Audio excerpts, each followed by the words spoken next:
Okay, so this will be example 2 of finding the zeros by using the quadratic formula. So again, here we have the quadratic formula, and here is the quadratic in which we're trying to find the zeros. So again, the zeros are where it's going to be crossing the x-axis, okay? Now, if they're imaginary, well, in that case, they're not going to be crossing the x-axis. But if they're real zeros, they will be crossing the x-axis, okay? So what we want to do first is we want to go ahead and write out the equation of a quadratic in standard form, and that's going to be ax squared plus bx plus c. This will help us as we go through the problem to identify our values, right? So let's go ahead and plug this in. So we get x equals, my b here is going to be 6. So when I plug it in, it's negative 6 plus or minus the square root of, we're going to do 6 squared here, right? B squared minus 4 times a, which is going to be 5, right? Times c, which is going to be negative 3, right? Just using our template. All over 2 times a, so 2 times 5. Okay? So let's go ahead and clean this up. So we get x equals negative 6 plus or minus the square root of. So this is going to give us 36. So we have 36. And then negative 4 times 5 is going to give us negative 20.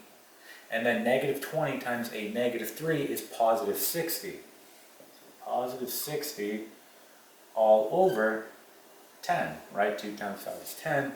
And we can clean this up. 36 plus 60 is going to give us 96. Okay, so 96. Okay, so what we want to do at this point is see if we can break down this square root of 96. So we're going to do that by using prime factorization. So two numbers when I multiply will give me 96. That's going to be 24 and 4. This will break down to 2 and 2, so those are prime. Here we have 6 and 4. This breaks down to 2 and 2, and then 3 and 2.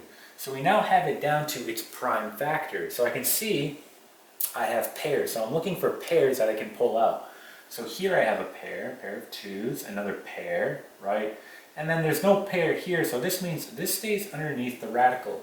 So I can pull out a 2, and this stays underneath the radical. So in other words, it's 2 times 2, and then we get the square root of 3 times 2 is 6, or in other words, it's 4 square root of 6. Okay?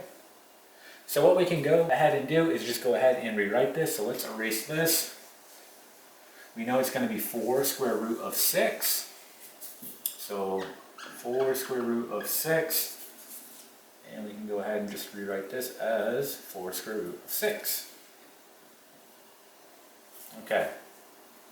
Erase that, we're done with it. So now we can go ahead and just rewrite our individual zeros. So we're going to have x equals, here we have negative 6 plus 4 square root of 6 all over 10.